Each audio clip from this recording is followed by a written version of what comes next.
All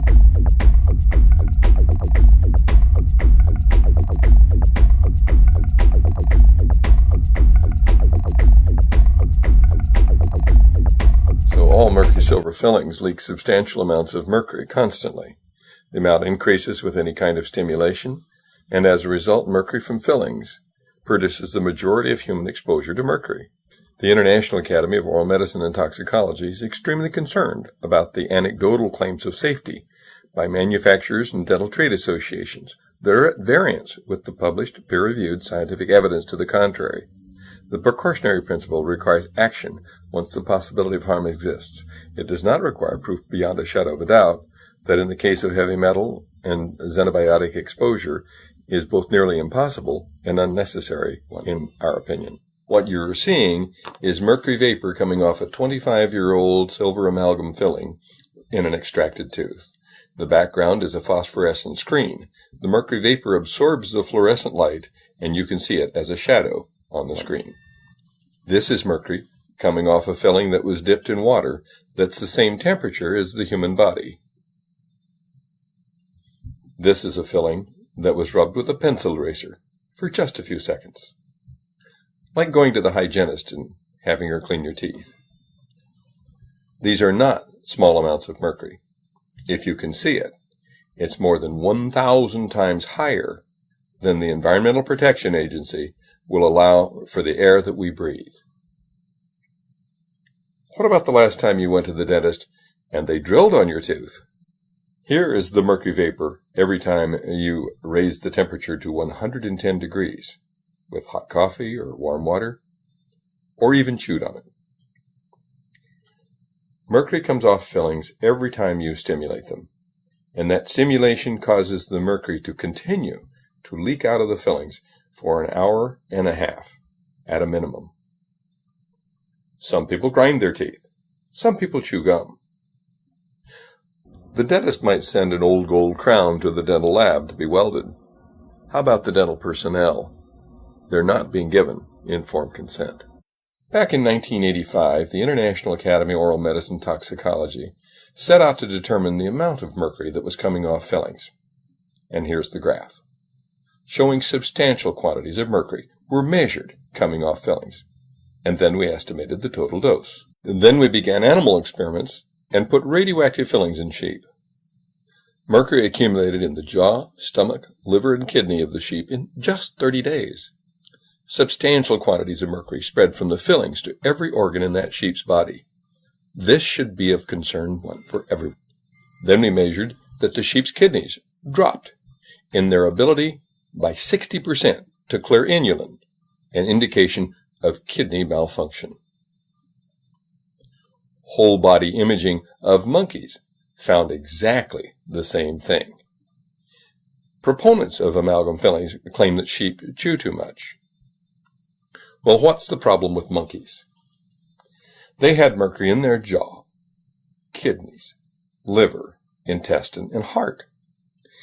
And further research found dystrophic bacteria that were antibiotic resistant cropped up in the intestines within 2 weeks of receiving these mercury-leaking fillings.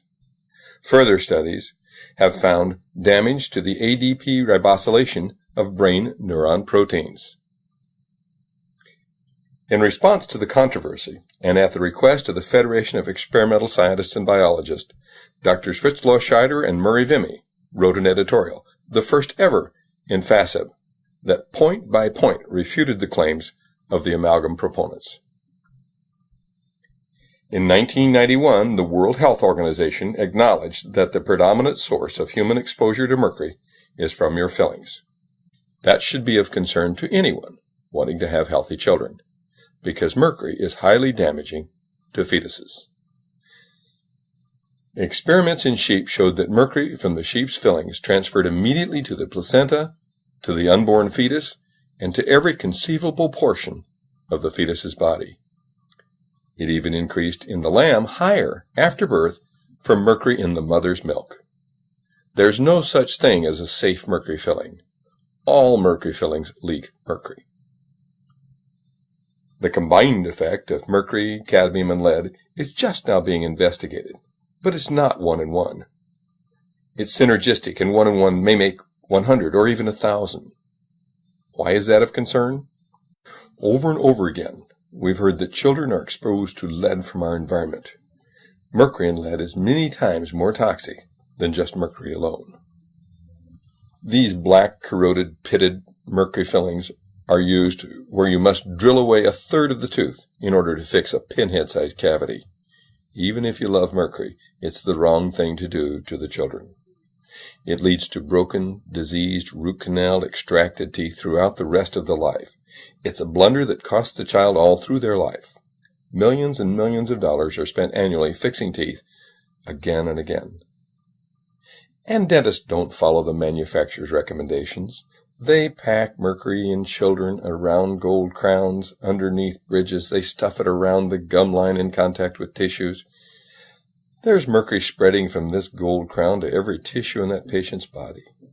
Even if you like mercury fillings, putting that kind of filling in the tooth is simply the wrong thing to do. Harold Lowe, the former director of the National Institute of Dental Research, back in 1993, wrote, "The first filling is a critical step in the life of a tooth. Using amalgam for the first filling requires removing a lot of tooth substance, not only diseased tooth substance, but healthy tooth substance as well. So in making the undercuts, you sacrifice a lot, and this results in a weakened tooth. The next thing you know, the tooth breaks off, and you need a crown. Then you need to repair the crown. And so it continues to the stage where there's no more to repair, and you pull the tooth.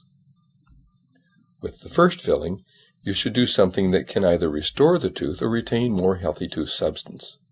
Use new materials, composites, or materials that can bond to the surface without undercuts. You can do this with little removal of the tooth substance so that the core of the tooth is still there.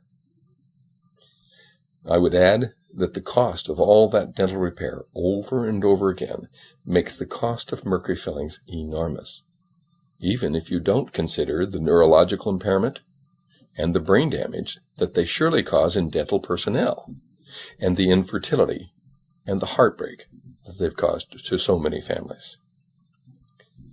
It is the opinion of this Academy that responsible government agencies should prohibit the use of these fillings until such time as their manufacturers produce the alleged evidence of safety.